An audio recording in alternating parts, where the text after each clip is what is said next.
आजाद समाज और बहुजन समाज को एक करने के लिए कोई कोताही नहीं बरतेंगे। तो मैं आपको कहूँगा कि वो भी अपनी बात रखें। बहुत बहुत धन्यवाद तोमर जी। आज दिल्ली में प्रेस क्लब में जो प्रेस वार्ता रखी गई है, काफी देर से इंतजार कर रहे हैं मीडिया के सम्मानित बंधुओं। दिल्ली में उपस्थित आजाद समाज पार्टी भीम आर्मी के कार्यकर्ता पदाधिकारी, आज की प्रेस कॉन्फ्रेंस में उपस्थित दिल्ली प्रदेश आजाद समाज पार्टी के प्रदेश अध्यक्ष महेश पेवाल जी, महासचिव केडी सिद्दीकी जी, प्रभारी राकेश कसाना जी, पंजाब और उत्तराखंड के प्रभारी एमएल तोमर जी, भीम आर्मी के दिल्ली के प्रदेश अध्यक्ष हिमांशु वाल्मीकि जी, कनिष्ठ जी, डीपी गिल्टन जी, उमेश चैंपियन साहब, चौहान साहब और आज इस परिवार में शामिल हुए नरेश भेकूराम जैन साहब। मैं सर्वप्रथम तो इस परिवार में जुड़ने के लिए और विश्वास दिखाने के लिए नरेश जी का स्वागत करता हूं, अभिनंदन करता हूं। लेकिन आज हम लोग यहाँ किसी और कारण से भी, क्योंकि देश के हालात बहुत बुरे हैं। जिस देश में अन्नदाता को कुचला जाना लगे, आप समझिए कि वो देश जो है बर्बादी की तरफ बढ़ रहा है। और जिस देश की रीढ़ अन्नदाता को कुचलकर अपराधी खुलेआम घूम रहे हो और जिनको कुचला गया किसानों को, नेताओं के मुकदमे दर्ज हो जाएं और देश की जनता चुप रहे, देश का विपक्ष चुप रहे, तो समझिए कि ये जनता के साथ भी धोखा है और उस शब्द के साथ भी धोखा जिसको आप कहते हैं कि हम अधिकारों की लड़ाई लड़ रहे हैं। तो लखीमपुर खीरी में जो हुआ, जो कत्लेआम हुआ, वो आप सब लोगों ने देखे। इंटरनेट बंद करके वहां की वीडियो बाहर नहीं आने दी गई, लेकिन अब धीरे धीरे चीजें सामने आ रही। और तकलीफ इस बात की है कि गिरफ्तारी जिन्होंने किया, जिन्होंने साजिश की, अगर उनकी गिरफ्तारी तो नहीं हो रही है, लेकिन जो लोग पीड़ित हैं, आज अस्पतालों में मौत और जिंदगी के बीच जूझ रहे हैं, उन्हीं के ऊपर मुकदमे दर्ज करने का सरकार काम कर रही है। तकलीफ इस बात की हुई कि एक तरफ किसानों की चिताएं जल रही थी, किसानों के घरों में मातम था, किसान परिवार चीख रहे थे और देश के निर्दयी प्रधानमंत्री लखनऊ में आजादी का अमृत महोत्सव मना रहे थे। उस दिन ये बात मेरी समझ में आई कि आजादी किसकी। अभी जैन साहब ने भी कहा कि आजादी सिर्फ सड़कों पे घूमना नहीं है, आजादी सिर्फ अपनी बात को बोल देना नहीं है। जब किसानों के पास, मजदूरों के पास, नौजवानों के पास, महिलाओं के पास उनके अधिकार ही नहीं रहेंगे, उनको स्वतंत्रता ही नहीं रहेगी, तो किस बात की आजादी।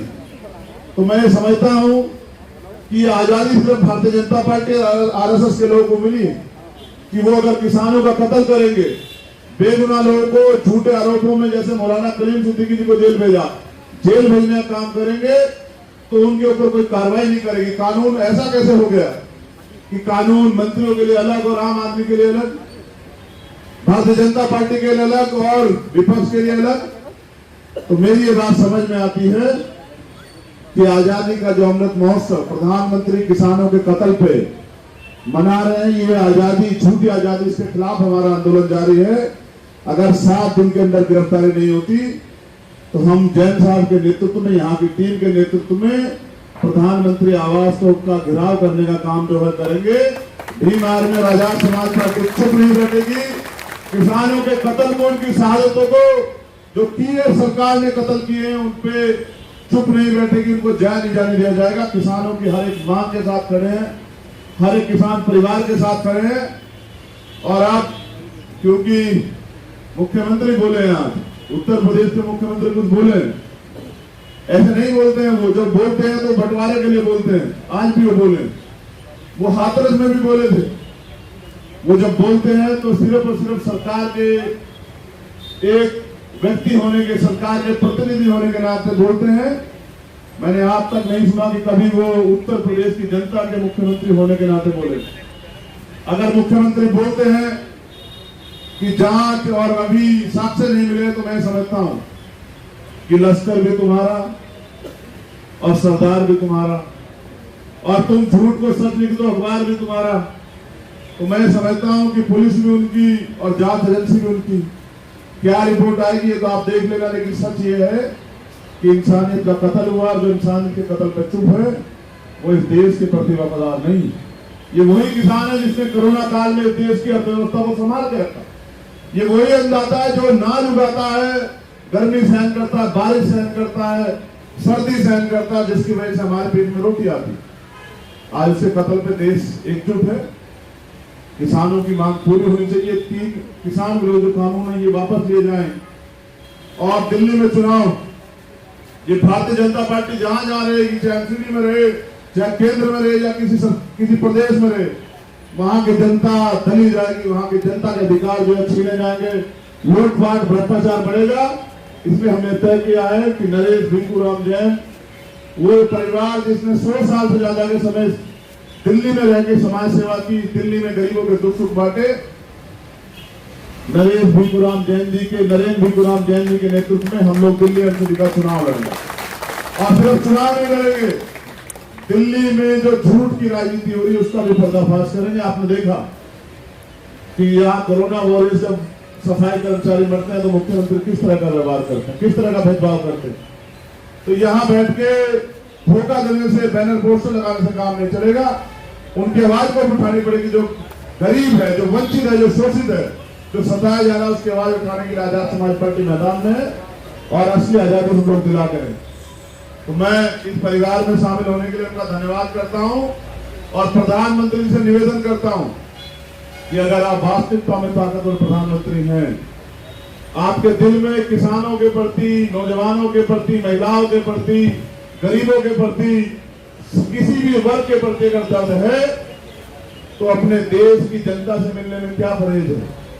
क्यों किसानों से वार्ता नहीं कर रहे? क्या प्रधानमंत्री जी लखीमपुर खीरी जाएंगे और जाके शहीद किसान परिवारों से आंख मिला के बताएंगे कि आपके बच्चों की हत्या वो किसी चोर लुटेरे ने नहीं की, मेरे केंद्रीय गृह राज्य मंत्री ने की है, मैं उसको बर्खास्त करने का काम करूंगा, उसके बेटे गिरफ्तार कराने का काम करूंगा।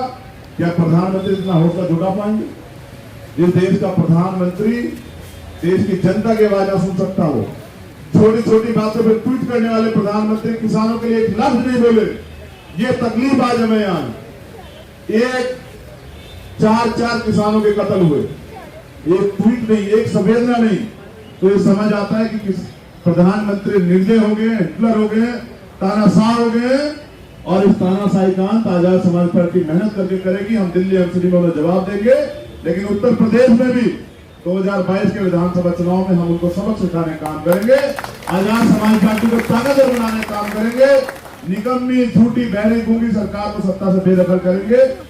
आप सब मीडिया बंधुओं का धन्यवाद और दिल्ली की प्रदेश की टीम का बहुत बहुत धन्यवाद। मुझे विश्वास है कि दिल्ली में एक नया सवेरा आएगा।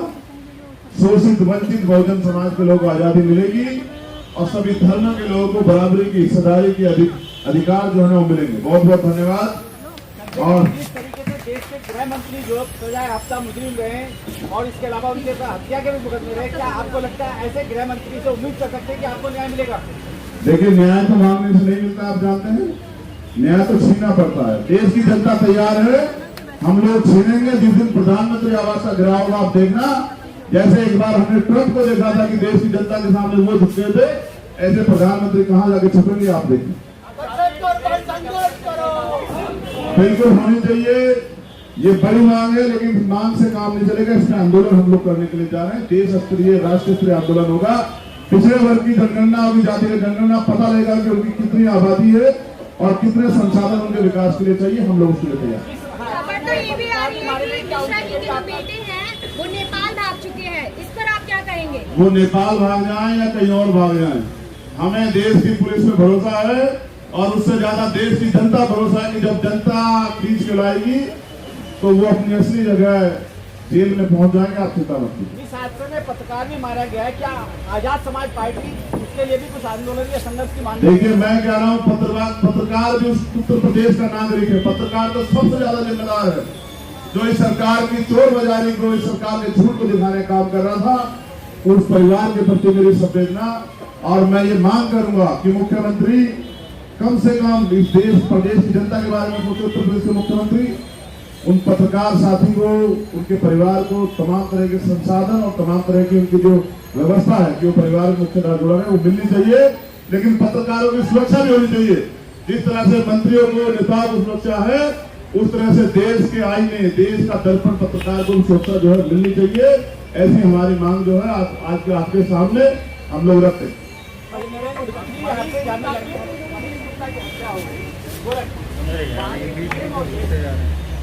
करते इधर ही आते जा रहे हो, ट्राइपॉड लगा रखे अपराध तो क्या उनके ऊपर एफआईआर होना चाहिए या नहीं? बिल्कुल होना चाहिए, लेकिन करेगा कौन? मैं तो कह रहा हूँ पुलिस भी उनकी जांच एजेंसी में हम तो मांग भी कर रहे हैं। मैं तो पूछना चाहता हूँ कि मनीष गुप्ता की हत्या हुई थी, किसने अधिकार दिया पुलिस को आम जनता की हत्या करने का? किस दिन इस देश का व्यापारी हत्या के डर से काम छोड़ घर बैठ जाएगा, ये देश घुटनों में जाएगा। अभी आपको पता नहीं है, देश के सभी वर्गों की अहमियत है, लेकिन सरकार उसको नकार रही है। मैं समझता हूँ जिस देश में व्यापारी, किसान, मजदूर, नौजवान, महिलाएं सुरक्षित नहीं है, उस प्रदेश के मुख्यमंत्री को क्या इस्तीफा नहीं देना चाहिए? क्या मुख्यमंत्री डर के साए में लोग जिए यहाँ? जिस देश में महिलाएं आधी रात को नहीं निकल सकती हूँ, जहां रेप होता है और ऑर्डर उत्तर प्रदेश में ध्यान देते हुए रेप नहीं हुआ, उस प्रदेश की पुलिस व्यवस्था में आप सवाल नहीं खड़ा करेंगे? सभी सवाल है जनता के मन में, लेकिन विश्वास है कि ये इससे भी बुरा समय हमने अंग्रेजों के समय में देखा। चुनाव बहुत दूर है यूपी का। आज हम लोग किसानों के कत्ल पे, जो कत्ल हुए हैं, किसानों की शहादत हुई है, उसके लिए इकट्ठा हुए हैं। हम श्रद्धांजलि देते हैं सभी किसान, जो शहीद किसान है उनको। और मैं मुख्यमंत्री जी को ये भी बता दूं, बात तो दिल्ली की, लेकिन उत्तर प्रदेश में मुख्यमंत्री किसने? अगर पीड़ित जो खुद शोषित हुए किसान, उन पर झूठे एफआईआर करके उनको गिरफ्तार करने का काम किया जाएगा, तो सरकार की ईंट से ईंट बजाने का आजाद समाज पार्टी और भीम आर्मी उत्तर प्रदेश में करेगा। हम नहीं डरते सरकार की जेलों से, हम इस सरकार से ज्यादा इस देश के प्रति जवाबदेही हमारी बनती है, उत्तर प्रदेश के प्रति जवाबदेही हमारी बनती है, देश की जनता के प्रति जवाबदेही बनती है। आज किसानों को जब हमारी जरूरत थी तो सबसे पहले 7 घंटे मोटरसाइकिल चला के भीम आर्मी आजाद समाज पार्टी के एक कार्यकर्ता चंद्रशेखर वहां पहुंचा था ये बताने के लिए कि हम झुकेंगे नहीं। बहुत बहुत धन्यवाद।